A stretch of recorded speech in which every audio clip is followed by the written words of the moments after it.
Ada 4 kamar yang menghadapnya itu sejajar ke ruang TV. Terus pada akhirnya ruang TV ini semacam jadi kayak lorong gitu loh teman-teman.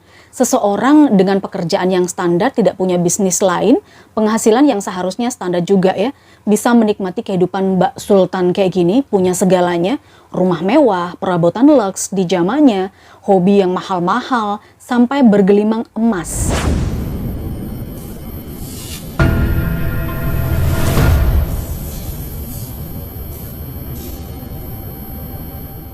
Hai teman-teman, Assalamualaikum warahmatullahi wabarakatuh. Ketemu lagi dengan aku Emma di Ruang Cerita, ruang tempat kamu bebas bercerita apa aja.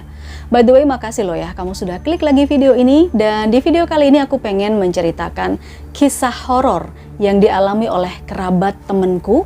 Sebut saja namanya Tita. Dimana Tita ini mengetahui kalau kerabatnya ternyata menjalankan ritual praktek pesugihan kandang bubrah. Kenapa Tita ceritain ini? Karena memorinya itu kayak baru ke-recall lagi gitu loh teman-teman.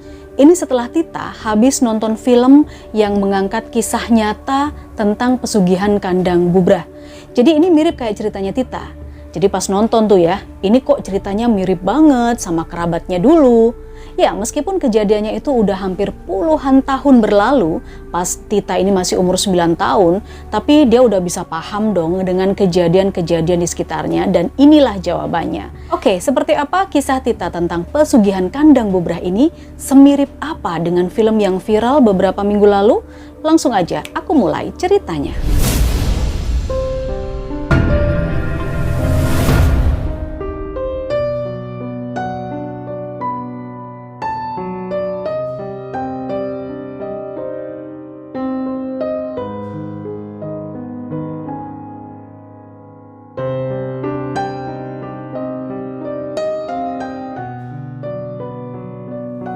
Sebelumnya aku disclaimer dulu ya bahwa nama, tempat, dan lokasi di mana cerita ini settingannya kayak apa itu udah disamarkan sesuai dengan permintaan dari Tita untuk menghindari hal-hal yang tidak diinginkan. Makasih juga buat Tita yang udah ceritain kisah ini ke tim Ruang Cerita, sekalian curhat katanya. Kalau bukan karena nonton film, ingatan Tita itu nggak bakal ke-recall lagi soal cerita ini teman-teman. Oke, waktu itu Tita tinggal di kota M di Jawa Timur. Tita masih berumur 9 tahun. Dia punya om, sebut saja Om Erman. Tantenya, which is istri Om Erman ini panggil aja Tante Asri. Mereka punya 3 orang anak, yaitu Yeyen, Evan, dan Rama. Berarti 3 orang anak Om Erman ini masih sepupunya Tita ya. Tapi memang usianya terpaut agak jauh gitu. Yeyen usianya 14 tahun, Evan 12 tahun, dan Rama 10 tahun. Om Erman yang profesinya sempat serabutan, sempat juga tuh tinggal di rumah keluarga Tita. Ya meskipun keluarga Tita ini nggak bisa dibilang kaya, tapi sudah lebih dulu lah punya rumah. Jadi mereka rame-rame tinggal di satu rumah. Jadi satu rumah bersepuluh, bapaknya Tita, ibunya Tita, lalu kakak-kakaknya Tita, baru Tita. Terus ada om, tante, Yeyen, Evan, dan Rama. Di awal-awal bisa dibilang keluarga Om Erman ini jauh dari berkecukupan. Bahkan untuk sehari-hari aja masih sering dibantu ibunya Tita. Nah singkat cerita, Om Erman ini dapat kerjaan sebagai seorang driver atau sopir untuk proyek yang lokasi pengerjaannya itu di luar Jawa teman-teman. Perusahaannya ini ada di Pulau Jawa, tapi pas waktu ngerjain proyeknya itu di luar Jawa. Untuk memperbaiki ekonomi keluarga, ya akhirnya Om Erman nekat lah ya, merantau ke luar Jawa. Sedangkan Tante Asri dan anak-anaknya itu masih dititipkan, masih tinggal di keluarganya Tita. Selang beberapa bulan, Tante Asri udah mulai kelihatan membaik secara finansial. Ya, yang awalnya buat makan sehari-hari aja kadang masih join-join gitu ya. Lalu udah mulai bisa beli beras sendiri, masak sendiri, mencukupi kebutuhan mereka sendiri lah gitu. Pokoknya kondisinya udah mulai membaik lah Tante Asri ini. Tapi si Om Ermannya belum balik ya, belum pulang, masih ada di luar Jawa. Lambat laun makin lancar aja nih keuangan Tante Asri. Sampai di tahun itu juga Om Erman pulang kampung, pulang ke Jawa. Emang sih hasil dari kerja di luar Jawa itu sangat lebih dari cukup. Disitulah ibunya Tita bilang ke adiknya, si Tante Asri, agar memulai hidup mandiri. Bukan ngusir ya, bukan. Ini murni ibunya Tita bertujuan kalau pengen adiknya bisa mengatur rumah tangganya sendiri seperti orang kebanyakan. Dan bener aja, Om Erman dan Tante Asri nurut tuh. Akhirnya mereka memutuskan untuk membeli sebuah rumah yang lokasinya nggak begitu jauh juga dari rumah Tita. Cuman beda kampung gitulah teman-teman.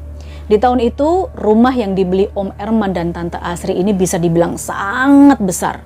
Ukurannya 10 kali 25 meter persegi. Untuk ukuran itu ya, bisa kan kalian bayangin gimana luasnya rumah ini? Halaman depannya aja itu masih luas banget juga. Bisa dipakai parkir 5 mobil.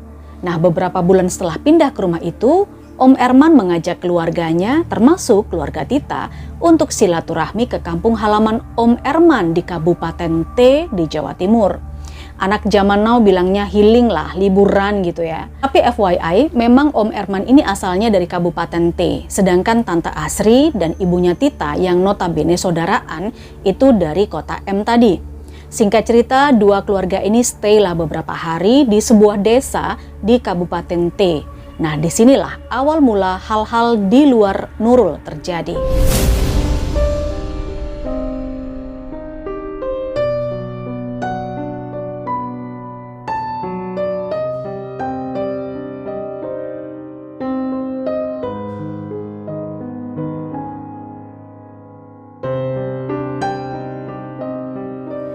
Selama beberapa hari di desa Om Erman itu, setiap malam Om Erman tuh nggak pernah terlihat ada di rumah teman-teman. Alasannya dia reuni lah, main ke rumah teman-teman lamanya, udah lama nggak ketemu. Jadi paham kan di sini kondisinya? Tante Asri dan anak-anaknya termasuk Tita dan orang tuanya itu hanya dijamu oleh keluarga Om Erman di situ. Tapi yang aneh, Om Erman selalu pulang hampir subuh dalam kondisi basah kuyup. Padahal nggak ada hujan. Kayak habis berendam atau berenang di sungai terus gak bawa baju ganti, langsung pulang aja gitu loh teman-teman. Tita mergokin pas dia ke kamar mandi sekitar jam 3 pagi. Taunya sih Tita 2 kali mergokinya, tapi karena mereka di sana healing hampir 2 minggu ya bisa jadi itu terjadi setiap hari kan. Oke, singkat cerita mereka balik lagi ke kota M di rumah masing-masing. Hal pertama yang diingat Tita beberapa hari setelah pulang liburan, Om Erman merenovasi rumahnya. Karena Yeyen, anak pertamanya, itu kan udah mulai remaja tuh, minta punya kamar sendiri. Dah ya, kamar untuk Yeyen dibangunlah yang proper. Posisinya di ruang paling depan setelah ruang tamu, pintunya menghadap ke ruang TV. Lalu sebelah kamar Yeyen, itu juga menghadap ke ruang TV, itu ada 2 kamar buat Evan dan Rama. Sedangkan kamar Om Erman dan Tante Asri itu ada di belakangnya lagi. Jadi kebayangkan kalian ada 4 kamar yang menghadapnya itu sejajar ke ruang TV. Terus pada akhirnya ruang TV ini semacam jadi kayak lorong gitu loh teman-teman. Sementara bagian belakang ada ruang makan dan dapur. Awalnya memang seperti itu ya. Tapi seiring berjalannya waktu, denah rumah Om Erman itu makin amburadul. Misal, meskipun udah punya cukup kamar, Om Erman nambah 1 kamar lagi yang lokasinya ada di belakang.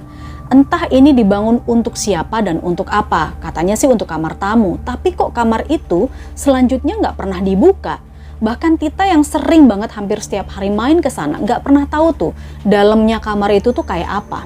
Lalu ada lagi kamar mandi yang awalnya udah ada 2 nambah jadi 3. Ruang makan yang awalnya 1 nambah jadi 2. Satu rumah tuh ada 2 ruang makan, 3 kamar mandi dan 1 kamar tertutup. Nggak cukup sampai di situ, renovasi rumah ini terus dilakukan sampai membangun kolam besar ikan lele dumbo di belakang rumah. Ada hewan peliharaan yang harganya nggak murah teman-teman, ini hobi. Semacam burung yang punya bulu-bulu indah gitu loh, kicauan-kicauan bagus, itu kan harganya mahal. Nah, Om Erman punya itu. Belum lagi tanaman-tanaman bonsai mahal yang sedang hits di zaman itu memenuhi area halaman depan dan belakang rumah Om Erman. Dari sini aja, mungkin nggak sih seseorang dengan pekerjaan yang standar tidak punya bisnis lain, penghasilan yang seharusnya standar juga ya, bisa menikmati kehidupan Mbak Sultan kayak gini, punya segalanya, rumah mewah, perabotan luxe di zamannya, hobi yang mahal-mahal, sampai bergelimang emas. Nah, kehidupan Om Erman yang terlihat sangat mapan ini juga terlihat dari penampilannya Tante Asri sendiri yang juga punya banyak sekali perhiasan emas. Kalau ditimbang-timbang tuh kata Tita ya, bisa berkilo-kilo beratnya. Kenapa Tita tahu? Karena Tita selalu diajak saat pergi ke toko emas. Yang diajak ibunya Tita sih, tapi kan Tita ikut juga gitu loh. Terus makanan sehari-harinya bisa dibilang mewah kali di zaman itu. Makan sehari 3 kali dengan menu yang berbeda untuk masing-masing anggota keluarga. Bayangin, misal Tante Asri, ini menunya sendiri 3 kali sehari. Yeyen sendiri, Evan sendiri, Rama juga sendiri. Tita yang nyampein ini ke tim ruang cerita waktu itu ya, dia sambil nelen ludah karena dia kebayang banget, tahu banget situasi waktu itu. Buat makan sehari-hari aja bisa kayak orang masak buat prasmanan, banyak kali menunya. Cuman Tita diwanti-wanti sama ibunya agar jangan sekali-sekali makan di rumah Tante Asri. Kita pikir ibunya ngerasa nggak enak aja sama saudaranya. Tapi ternyata ada alasan lain di balik itu teman-teman. Hingga tahun kemarin Tita masih belum tahu jawaban alasan ibunya melarang itu. Tapi setelah ditelaah, dicerna di sini, barulah Tita paham. Kalian tahu alasan ibunya apa? Iya, sebelumnya aku mohon maaf karena aku nggak bisa ngelanjutin ini sampai selesai. Ceritanya Tita panjang banget. Jadi buat kalian yang pengen tahu kelanjutan dari kisah ini, tunggu aja part 2-nya. Nggak akan lama. Jujur li, aku masih butuh waktu untuk mencerna ceritanya Tita di sini ya. Sepanjang awal tadi udah merindang-merinding aja nih rasanya. Jadi boleh ya, aku recharge energi dulu karena memang cerita pesugihan kali ini panjang, nggak akan lama. Part 2-nya kalian bisa tonton. Oke, kasih jempol ke atas dulu, subscribe, klik loncengnya agar nanti kalian bisa nonton lanjutan dari kisah pesugihan kandang bubrah ini di video berikutnya.